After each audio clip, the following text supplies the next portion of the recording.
Over the past decade, I've watched American troops operate on the front lines of war in Iraq and Afghanistan, both as a U.S. Marine and later as a journalist. During that time, two things have struck me. First, Americans have developed a low tolerance for seeing their soldiers return home in coffins. And second, soldiers are surrounded by an overwhelming amount of new technology. It's now part of their everyday lives. These two trends are shifting the way the U.S. fights its wars. The Pentagon is currently building an army of what it calls unmanned systems. It's their fastest growing arm of development. And there's a momentum to create machines with more autonomous capabilities, robots which can take certain decisions themselves. But what will this new era of warfare look like? And do the legal and political structures exist to deal with it? These are big meta changes that are happening in war that we've got to wrap our heads around. So I see this as a very major threat to respect for human rights. What is war going to look like when it's robot versus robot? Who wins that war, and how can you even tell?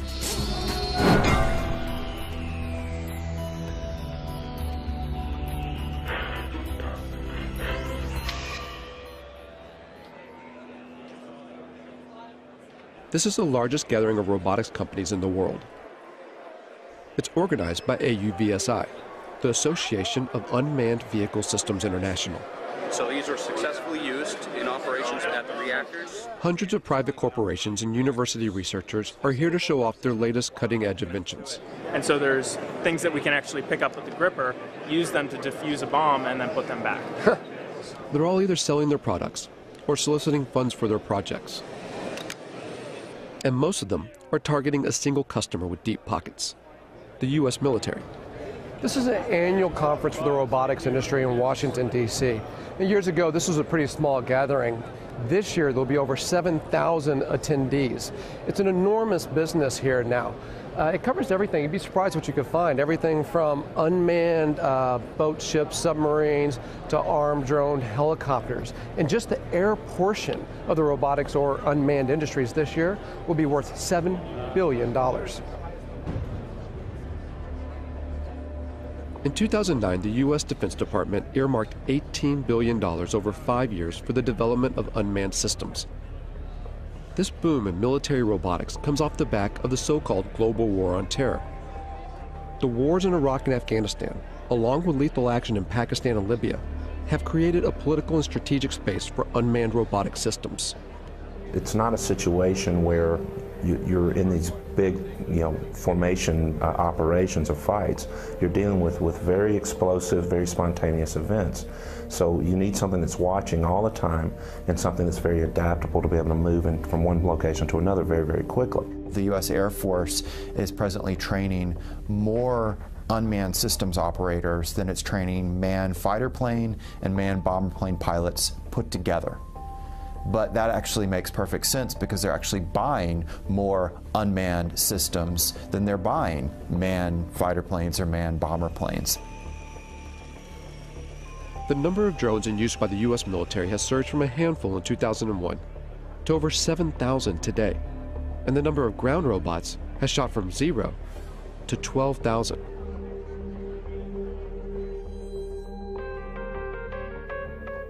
When you start to take a look, the amount of robot research funded by the U.S. military is astonishing.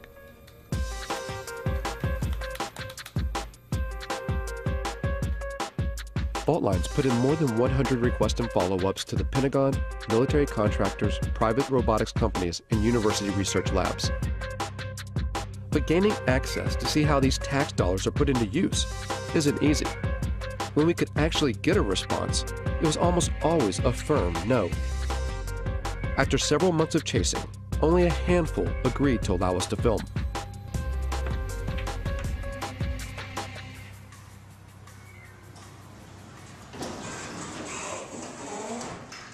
Tardec was one of them. It sits on a base just outside Detroit, Michigan. If you just want to try it out, drive. Seriously, that's it. An Army research facility from World War II. It used to build tanks. Wow, look at that. Now much of their work is dedicated to robotic technology. What we're looking at here at Tardec is unstructured environments. So robots that can move out of the area of very strict programming. So one of the ways of doing that is through teleoperation. So we have, it's not the classic robot, it's somebody actually controlling something. It's not a remote controlled car because it's doing it through a TV set. All the robots here are collaborations between TARDEC and private companies or university labs, or both. Companies like iRobot in Bedford, Massachusetts. This is the home of the PackBot, one of the first ground-based robots the U.S. military adopted after 9/11. Thousands are being used in Iraq and Afghanistan to defuse improvised explosive devices, or IEDs. The old way of doing business was to ask an individual, our sons, our daughters, our brothers, our sisters, to mount up one of those heavy, cumbersome, hot bomb suits and literally to waddle out to go face to face with an IED. Today, we do that at distance, and we do it virtually via a robot. Much, much better way to do business. So the interesting thing about this one is light. It weighs about 5 pounds or so. And here's what the military wanted. A robot that you could throw, say over a wall or something, and then look, it rights itself. And now you can see over that wall with the cameras on that robot. With video game-like controllers, soldiers can guide recon robots like this one to see over walls or defuse bombs.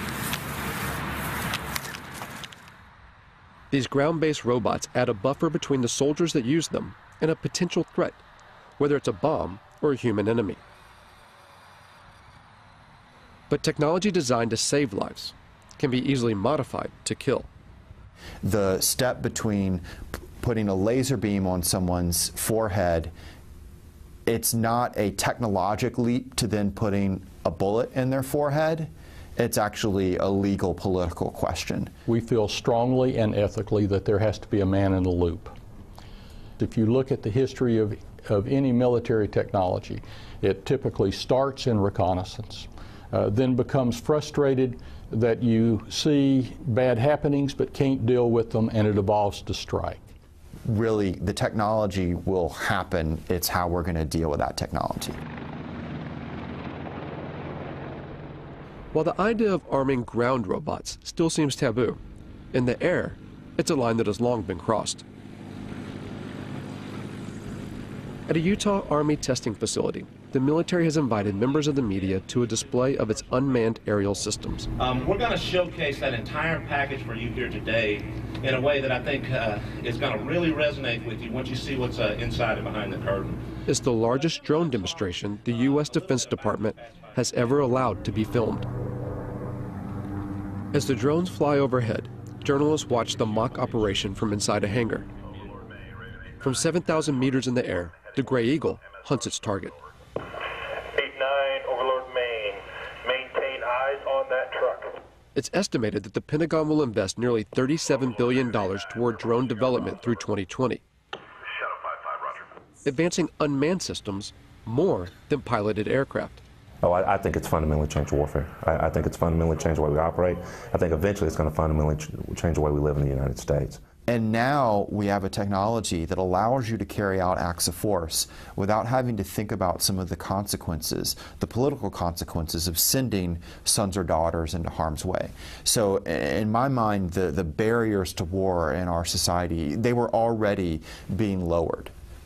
Now we have a technology that literally takes those barriers to the ground. Apache 17, track target 2.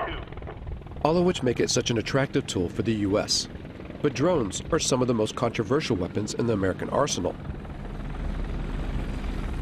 particularly in their use for targeted killings, a phrase first termed under the Bush administration's so-called War on Terror, to use lethal force against specific individuals. It means killing people, often outside official war zones. The program has been ramped up under the Obama administration. In places where there would be very serious geopolitical ramifications and the ramifications of American lives being placed on the ground in those dangerous situations, the drone appears like a silver bullet. Pakistan has borne the brunt of this silver bullet. And it's all secret. The CIA, not the military, runs the Pakistani drone program. The CIA is not required to offer any information about its operations, how it selects its targets, who's in charge, and how many people are killed. And the Obama administration will not officially discuss the CIA drone program, not even to confirm or deny its existence. If they can't even say the word, where's the accountability? How could we even know how well this program is working, even if you want to put aside the questions about whether we should be using drones as instruments of war? There's just so little transparency and so much opacity when it comes to this program, when it belongs to the CIA, that some people now think if it belonged to the military, you could at least get more insight into how it works and then debate about whether it should be run this way. Reportedly, civilians and private contractors control the CIA drones, pushing a button from their offices thousands of miles away in Langley, Virginia. At the time this film was made, there have been 308 drone strikes reported in Pakistan since 2004. 256 of those under President Obama. That figure could be far higher. Over 200 strikes hit the region of Waziristan alone, roughly one attack every 4 days. Conservative estimates put the total number of deaths around 2,900. Of those, over 750 were civilians, including 175 children. And at least 1,100 people have been injured. The CIA and the Obama administration have extended these strikes to Yemen and Somalia, and according to recent U.S. diplomatic cables released by WikiLeaks, the United States is building secret drone bases in places like Ethiopia and the Seychelles, an indication that Washington wants to increase surveillance and strikes in the region. At least a dozen strikes have been carried out in Yemen, one of which in late September killed Anwar al-Awlaki, an American-born imam with alleged ties to al-Qaeda. The willingness to target and kill a U.S. citizen provides just one example of how this secret war often operates beyond recognized legal boundaries. If a intelligence operation carries out an airstrike that goes awry, that accidentally kills civilians, that violates the rules of engagement, there's not a court-martial process set up for that. There is, in my view, at the end of the day, no accountability for what is going on now. Philip Alston spent 6 years studying the legality of the U.S. drone program for the United Nations Human Rights Council. The congressional committees have, as far as anyone knows, never exercised oversight in any specific way in relation to these killings. He says that the American government's justification for the strikes, self-defense in response to 9/11, even now, 10 years later, is a manipulation of the international laws governing conflict. Now, in terms of international law, that represents a fundamental breakdown in what are called the rules on the use of force. It would enable the United States to use force against any target, any country, any time. Following 9/11, Congress passed a resolution called the Authorization for Use of Military Force, or AUMF. It allows the U.S. President to use military force anywhere against people believed to be responsible for 9/11. And when the Obama administration has been asked, what authorities do you possess to go, into Yemen, to go into Somalia, even, outside Afghanistan into Pakistan, for the purposes of attacking people that you say are aligned with al-Qaeda, they use the AUMF. I think the U.S. is certainly risking setting itself up for a significant global backlash against its extension of power extraterritorially. But the bigger problem, of course, is other states saying, well, this is the norm. You do it. Why shouldn't we do it? The UN Human Rights Council has taken no action to further investigate the legality of the U.S. drone program. While the U.S. continues to expand the program, 45 other nations are working on their own drones, many being sold on the open market. In the rush to churn out robotic military systems, who buys these technologies and how they're used has minimal international oversight. In short, the law is not keeping up with the pace of development. technology doesn't stop, and that's, I think, one thing that people need to realize is that it's accelerating ever faster, not just in the number that we're using it, but how advanced it is. The accelerated pace of development is such that it is inevitable that we are creating machines that are going to be able to do things we cannot currently conceive of them doing. I think if the United States were serious, part of this major program to, if you want to create a word, to robotize its war-making functions, would be to build in various safeguards designed to ensure respect for the laws of war. There has been a mad dash for advancement with very little consideration for how that advancement will play out against human society. And Rita J. King is a futurist who studies the potential dangers that technological advances in robotics and artificial intelligence can bring. Within the United States, you have the military, and then you have, private business, and you have universities. So all these different groups are doing their own research and their own creations at different paces. And eventually there will be more of a coming together of these different aspects of the programming and the creations, and we will cross a line. In a university lab at Virginia Tech, Professor Dennis Hong and his students work on a robotics soccer team. The real thing is, if you want to use these robots outside the lab in real life doing real work, then without all the skills needed to playing soccer, it won't happen. So it's a really good controlled competition where we can develop all the technologies needed for robots to be used in real life. Virginia Tech's funding comes from a variety of sources. These robots are part of a project sponsored by the National Science Foundation. But they also take on projects financed by the U.S. military.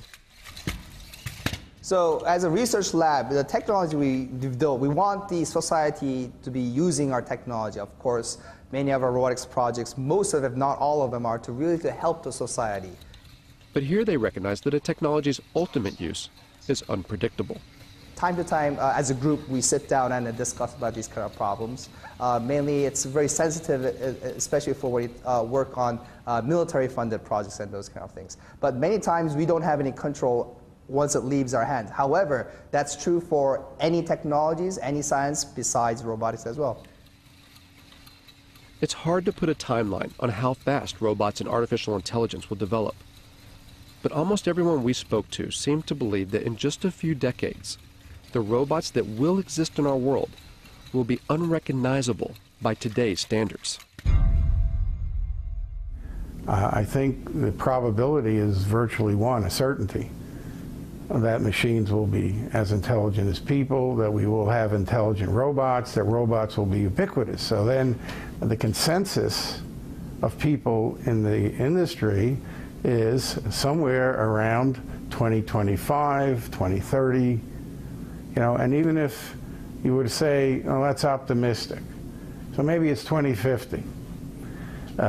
Maybe some of us won't be around to see it, perhaps, but it's not that far in the future. It's not 1,000 years. It's not 500 years. It's certainly not never. When people say machines will never be as smart as people, never is a very long time.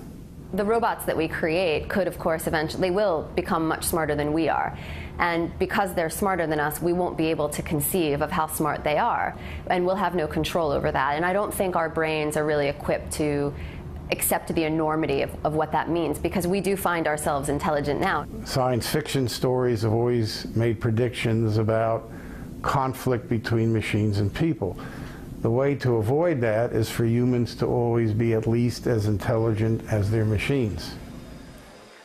While we may not know exactly if or when robots will become as intelligent as humans, at AUVSI, the talk of autonomy, of military robots taking more decisions by themselves, is growing.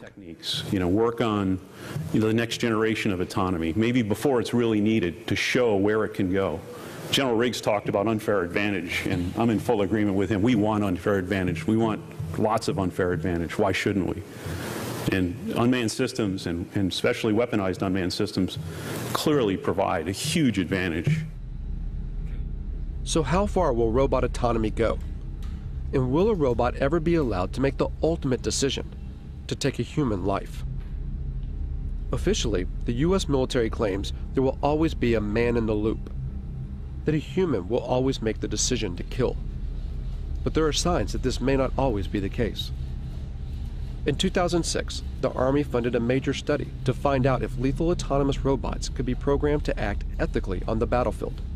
There's a long and rich history of war crimes in every war. We try and train our soldiers, and soldiers are instructed in this, but we are human beings. And there is emotions, there's anger, fear, frustration. We don't have to put those in autonomous systems. We can engineer out the emotions that get in the way. Ron Arkin, a professor at Georgia Tech, worked on this study and argues that robots can be more ethical than human soldiers, even in decisions to kill, by programming in what he calls bounded morality. You establish a venue, a region, or a task environment, or a mission under which the system is operating, and you engineer that system to make sure that it acts appropriately under those particular circumstances. Whether it makes that decision what to fire at, when to fire, and who to fire at, that I think is a critical decision that we already sort of ritualize within the military decision process, and we shouldn't relinquish that. There's reasons to deny people their right to life, self-defense, intervening on behalf of another to defend their life. But those are decisions that human agents and moral agents should be making, and not automatic processes. I will never, ever make the claim that these systems will be perfect. But I do make the claim that, I have the belief that these systems can outperform human beings in the battlefield, ultimately from an ethical perspective. We do have a moral responsibility to try to prevent this, and to not invest our time and energy and resources as scientists, as a society, into building a technology that has that kind of capacity to kill people on its own. But for now, there are no signs that research like this will stop. Because there's an assumption that underlies not only Arkin's work, but also the billions spent on defense. The assumption that war will always continue. War is a very cultural thing. It's a kind of a social deliberation instead of a moral deliberation, or a cultural deliberation, if you will. Like, how do we want to fight wars? What is it to be a warrior in this society? And what does this society decide that war is about and is good for? In the past, battles had formal boundaries and ends, where each side had to bury their own. But as more robots go to war on behalf of humans, what stake does society hold? As killing becomes more automated, does it make war all too easy? So I think that is a big issue as far as what these technologies are going to do, and making war much easier to become involved in, and really detaching, especially in the United States, the American public from its sense of responsibility and moral and social deliberation that should go into deciding when wars occur. A lot of people say, well, why don't we stop working on this technology? There's a problem, though. You'd have to stop science. It means you'd also have to first stop war and stop capitalism. And there's such a vast amount of money that goes into thinking about defense problems and solving defense problems, that if we turned that time and energy and resources into solving more practical problems, we would actually probably alleviate most of the social and political problems that cause us to have defense and security concerns. And the fact of the matter is that most of the funding that's going into robot research, of course, is to create a better war machine. And to what end? It demonstrates how far we are from the sort of intelligence we need to build robots that can help us instead of hurt us.